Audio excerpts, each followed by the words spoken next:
Hello guys, welcome back to this channel, and if you are new here, welcome to the family. I'm Dr. Ojo, and it's been a while, but as you already know, you probably know that I have a small group of people that I guide through this process, and I do that every year. And this year we had about 95% success with getting admission into grad school. So what I do want to do in this video is to itemize some lessons that I have learned through this period, with this group of students, and hopefully you can learn something from this video so that you can prepare better for next year. So today I'm going to share some success tips and also learn from some of the failures of some of these students so that you do not have to repeat them for the next admission cycle. So without wasting time, let's get started. Before we begin, I just want to mention that if you have not seen my course, Beating Competition for Grad School Admission and Funding in the USA, please go to niw.bestmanacademy.com right now and enroll and start working through this course. Everything I'm going to talk about will be like an offshoot of that course, and it has been helpful to a lot of people. So you can find the course at bestmanacademy.com or niw.bestmanacademy.com. You can also check the description below for the link to that course, and the best part is it's free, okay? So you don't have to pay anything for it. So I'm not going to repeat most of the things I have in the course, so please do enroll in the course, okay? So the first thing I want you to know, if you want to be competitive or even be lucky enough to get scholarships in the United States of any kind of funding for your grad studies, is I just want to tell you that, life could be easier or funding could be easier if you don't follow the crowd. Okay, that's number one tip. And what do I mean by that? As soon as someone announces a position on social media, and it gets like hundreds of likes, I usually tell my people that, except you are very, very competitive, your CV is like great, you might not want to, look. I mean, I'm not saying you should not apply to those opportunities, but really don't put your whole process on that particular opportunity. Apply if you are qualified, but please, it's possible not to follow the crowd by searching for opportunities yourself. That way you have less competition, and it could be a little easier for you. And one of the things I talked about in that course is, you should be able to identify how to search for funded professors in your field. So, and it gets easier if you know what you want to do in terms of research. I always say this only works if you know what you want to do in terms of research. So if you have that idea, you can search professors that have current funding in that area, and you can make those professors your targets. That way you have less competition, or lesser competition, than applying for positions that has sometimes thousands of likes on social media. But you can still apply if you have a very competitive profile. And if you're wondering, how do I get professors? How do I find these professors that have funding? I've explained everything in a previous video here. If you look at the screen, and you will also find that in the course that I talked about earlier. So the second tip that I'm going to give you that will give you an enhanced level of success, or a higher level of success, hopefully, is, let me check my notes here. I wrote this down so that I don't forget anything for you guys. Okay. Now, I wrote down that funding is easier for international students, especially if you are not really trying to change fields. Okay. I'm not saying it's impossible to have a funded position if you change fields. I mean, especially if the fields are not too, far apart from each other. But if you are really trying to do a drastic change of fields, like let's say you are a science student and you're trying to go to non-STEM area, or the other way around, know that your level of competitiveness will reduce. Okay, especially if you are competing with those that have very good background in that new field. So what I do advise sometimes, especially if your profile is not that strong, is to, try to look for positions first in your undergraduate field or fields close to that.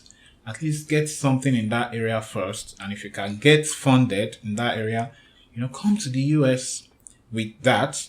Then when you get here, maybe if you finish a master's in that area, you can then move to another master's in that exact area of interest that you've been eyeing for a long time. So it might just be a longer road, but in order to make your dreams happen faster, coming through areas of your, that specific area of your undergraduate studies or somewhere related to that might really make life easier for you. Not that I did not say it's impossible, but I'm just giving you tips that might make life a little easier for you. Okay? And the third tip that I have for you is explain prerequisites you may have taken in undergrad. And this is in your statement of purpose, okay? And I say this because there was a case that came up on Twitter where someone, just replied to some of my text and said, a professor, where he applied to, said that he hasn't taken some courses, some prerequisites. However, this student actually took those courses in undergrad. But because it's difficult for some of these professors to be able to interpret your transcript, sometimes it's very difficult for them. They just look at course codes and maybe the title of a course. It's difficult to understand what you actually learned in that course. So they assumed he has not taken any of the prerequisites. So they rejected him solely based on that, because that was the feedback they gave him. So what I advise, and I think I mentioned this in my statement of purpose videos, I have 5 of them where I discussed how to write this paragraph by paragraph in 5 paragraphs. So I did a comprehensive job explaining this. And I think I mentioned in paragraph 2, all these statement of purpose videos are in the course as well. So please enroll and watch them. And I think I mentioned in paragraph 2, as I was saying, that you should try to mention any prerequisites that you have taken in undergrad if you have actually done any of these prerequisites. So don't assume that they will understand what is in your transcript. So if a prerequisite is calculus and you have taken calculus in undergrad, I mean, this is an easy example, okay? But you understand what I mean. So you can say in that second paragraph or wherever you are discussing your educational background, don't just say you have a master's or bachelor's. I mean, they already know that. So you can say in preparation for this opportunity, this grad school opportunity, I have taken and excelled in several prerequisites in undergrad, including, you can name like 2 or 3 of them that you have taken. So they understand, when they read that in your statement of purpose, they understand that you are prepared for this graduate school program. And, immediately after this statement, you can follow up with courses you are looking forward to taking in grad school. So just watch the video, the statement of purpose video. It kind of sheds more light on this subject. Okay. And the last one I'm going to talk about is that, you know, it's sometimes like the elephant in the room. Exams. Okay. Um, some of the students in my group did not take exams. Although when we started the group, I recommended that everyone took these exams, the TOEFL or GRE. But I understand maybe for monetary reasons, or maybe you don't have the time because of your work. Sometimes we look for waivers for these exams. Now, let me tell you that, and I think I've done a video on this before. It's possible to get these positions, especially if you're looking for funding. It's possible, but it's more difficult, especially if you are an international student. Okay, it's a little bit tricky. I don't want to go too much into the politics of things, how things work over here. But I'm just going to say that, when universities announce publicly that they are going away from the GRE specifically, most of the times they are doing this to improve retention of students, like citizens or permanent residents or students that attended their universities for undergrad, which is not a bad thing. It's not a bad thing, rightly. I mean, I would even want my country to do that for me if that existed. But it's not a bad thing, but you should know that, as an international student, you are probably not a priority when it comes to, if there are just few positions, who are we going to give these positions to? Especially if they have a lot of very, very outstanding applications in that program. Now, I'm not just talking about any program. I'm talking about very good programs here. So, but it's possible. Now, if you plan not to take the GRE for the next cycle, make sure that you apply to a lot of schools. Just spread out your applications. But if you're going to take the GRE, and if you pass the GRE, you can be very well selective, because you will be competitive at more places than if you do not write the GRE. Okay. Now, what I talked about here is it's not something hidden. If you Google, or there are publications on this topic, how to improve retention in grad school, and they will tell you one of the ways is to remove some of the roadblocks for application, which includes the GRE for their people, which is great for them. I mean, good for them. But you should know that as an international student, that you have to be a little bit more strategic when you are looking for these funded positions.